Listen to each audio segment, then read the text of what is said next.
wabaawo obulumi bungi ng'ofiiriddwa omuntu wo era oba oyagala n'oli afune ekibonerezo kye kimu. Naye newankubadde kiri bwe kityo, ekyeriiso ku liiso kyavaawo.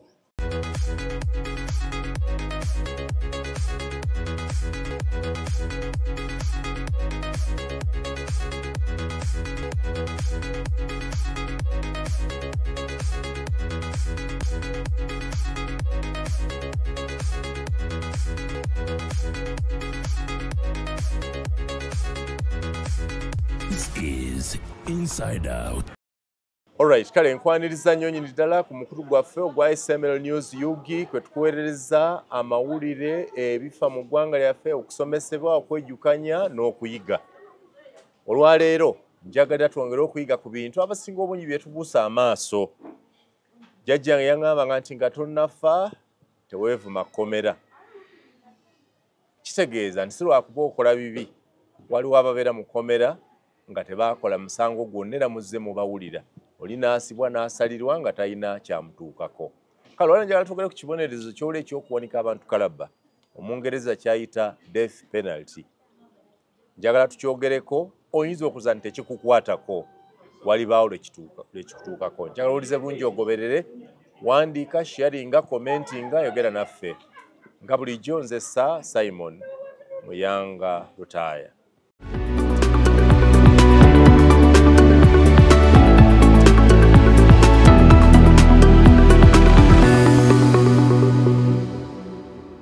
Ndi n'omulwanirizi w'eddembe Kayingo. Okusooka twagamba nti mu Uganda, ne tuddako ne tugamba nti mu Africa. Tugenda okuwulira nga ate abamuwadde akolede ezimwebaza bali mu nsi yonna. Kale ndi n'omulwanizi w'eddembe Kayingo mu nsi yonna, Munnayuganda eyeewaayo n'aleka ebirala byonna okulwanirira eddembe ly'obuntu. Dr. Livingstone Sewanyana akulira ekitongole kya Foundation for Human Rights Initiative ekiri ensambya. Dr. nsanyusa okulaba. Naye nsanyusa nnyo okusa. Emirimu gyebale. Emirimu tukola. Obadde ogamba leero nti era kalekaleko. Omanyi omulimi bw'aga nti era kalekaleko. Obadde oyogera naffe ku kyekibonerezo kya kalabba kutta abantu mu Uganda nti Uganda era kalekaleko tulina we tutuuse. Wewa.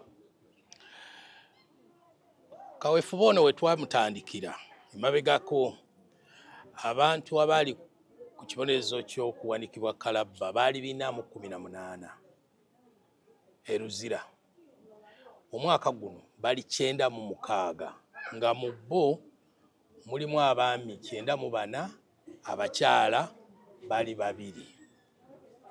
Kitegeeza nti waliwo okugenda mu maaso kubanga ekibonerezo ekyokuwanika abantu kalabba kigenze kidibizibwa si wano wokka mu Uganda naye ne mu nsi yonna. We twogerera kaakati ensi 144 mu nsi yonna zimaze okuggyawo ekibonerezo ekyokuwanika abantu kalabba. So nga ate wano mu Africa ensi 16 nga ne bamuliraanwa abaffe wano bataddewo Rwanda ne Burundi baamala dda okuggyawo ekibonerezo ekyokuwanika abantu kalabba. Ekibonerezo kino ekyokuwanika abantu kalabba abakiteekawo baalinga balowooza nti kisobola okukendeeza obuzzi bw'emisango egya naggomola. Naye nga kikwewuunyisa nti okunoonyereza okukoleddwa ensi eziggyeewo ekibonerezo ekyokuwanika abantu kalabba emisango gya naggomola gyeyongedde nnyo okukendeera. So nga ate ensi ezikyalina ekibonerezo ekyo nga Uganda gyeyongera bweyongezi. Kitegeeza ki? Kitegeeza nti omuntu bw'abanga agenda okuzza omusango tamala kulowooza nti bagenda kumpanika kalabba. Naye obubi obukirimu nti omuntu gw'ogenda okuwanika kalabba ekisookera ddala abantu be babonaabona. Oyo gw'olowooza nti yafiira bwemage aba yagenda. Ekirala kwe kubeera nti tasobola kubeera kyakulabirako eri abalala. Kyova olaba nti abalwanirira okuggyawo ekibonerezo ekyokuwanika abantu kalabba bagamba nti omuntu yandisibiddwa mayisa. Kubanga tulabyeko ku bantu abaali basaliddwa olw'okuwanikibwa kalabba bwe bavuddeyo bafuuse bantu ba mugaso. Gamba nga mwami Lwakasisi Chris n'abalala bangi. kati mu kutwalira awamu waliwo okugenda mu maaso. Wano mu Uganda ekibonerezo kino ekyokuwanika abantu kalabba, abantu okuwanikibwa kyakoma mu 2006 mu bamagye, so nga ate mu bantu aba bulijjo kyakoma mu 1999. Kitegeeza nti tusobola ddala okubeerawo nga tetulina kibonerezo kyakuwanika abantu kalabba. Now kati balansinga obulumi bw'abantu abafiiriddwa omuntu waabwe obubalansinge negwa obutayagala ono eyakikoze kuwanikibwa, kubanga edda abatesinga okukisa baba mu kyalo, yasse owaffe naye ateekwa okuttibwa, naye awuliremu ku bulumi, naye afe, ffenna kale waakiri twenkane. Ekituufu kiri nti wabaawo obulumi bungi ng'ofiiriddwa omuntu wo, era oba oyagala n'oli afune ekibonerezo kyekimu. Naye newankubadde kiri bwe kityo, ekyeriiso ku liiso kyavaawo, ate era endowooza eyo temalaawo obuzi bwa misango obwo. Kati ffe abalwanirira okugyawo akalabba tugamba amaanyi tugateeke mu kulwanyisa ebyo ebireetera abantu okuzza emisango egifaanana bwe gityo.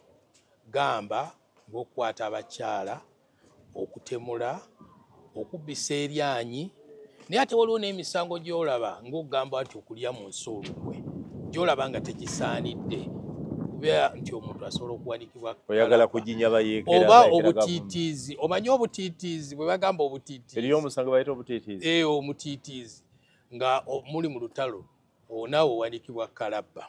Kati kye tugamba kiri bwe kiti, ki ekireetera abantu okuzza emisango egyo? Kye tulina okukolako ennyo. Okunoonyereza kulaga nti abantu abazza emisango egyo bwe gityo egya nnaggomolo, ekisooka babeera baavu, obwavu. Ekyokubiri bakozesebwa abagagga. Ekyokusatu babeera basosolwa. Ekyokuna ebiseera ebisinga be bantu b'osanga nti ensi yabavaako. Kati oluusi n'ekirala nga naddala ku bakyala kiva obutategeeragana mu maka. Kati singa tusobola okulwanyisa ebyo ebireetera abantu okuzza emisango, amaanyi ne tugateeka okwekyo, tujja kumalirawo ddala obuzibu bw'emisango obwo. Kati tuleme kubeera nti buli kiseera tuli obulumi, kubanga obulumi obwo olw'okubanga tetutunuulira bino bijjawo bireetera muntu kuzza musango ogwo, obulumi obwo bujja kweyongera kubanga emisango giba gyeyongera bweyongezi. So nga ate gavumenti yandibadde eteeka essira ng'eriteeka kujjawo ebyo ebireetera abantu okubeera nti bazza emisango egifaanana bwe gityo.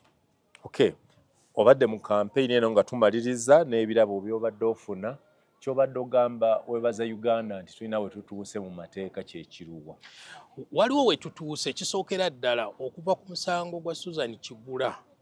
Kkooti ey'oku ntikko yasala n'egamba nti omuntu yenna bw'anaasalirwanga omusango gw'okuwanikibwa n'atawanikibwa mu myaka 3 aba asibwa mayisa, okukwali kugenda mu maaso. Ekyokubiri, ekibonerezo kino okubeera nti kya mpaka nakyo kyavaawo, ekyo nakwo kugenda mu maaso. Ekyokusatu, Uganda okuba nti nno tennawanika bantu okusuka emyaka 2 nakwo kubadde kugenda mu maaso. Ekirala ky'oyinza okugamba nti okugenda mu maaso, Uganda bwe yabadde ekuba akalulu mu lukiiko lw'ensi yonna, yagambye nti ekkiririza ddala era ewagirira ddala okulaba nti ensi tezikozesa kalabba. Kitegeeza nti ako nakwo kubadde kugenda mu maaso. So nga ate n'ekitongole ekiramuzi kati tekikyawa bibonerezo ebifaanana bw'etyo. Okuggyako ng'olyaziza omusango munene nnyo mu bukambwe obuyitirivu, tebakyawa kibonerezo kyakuwanikibwa kalabba. Ebyo byonna bw'obigatta kiraga bulazi nti tugenze mu maaso, kitusigaze kimu kyokka, kuggyawo mu tteeka ne mu ssemateeka waffe ekibonerezo ekyokuwanika omuntu ku kalabba.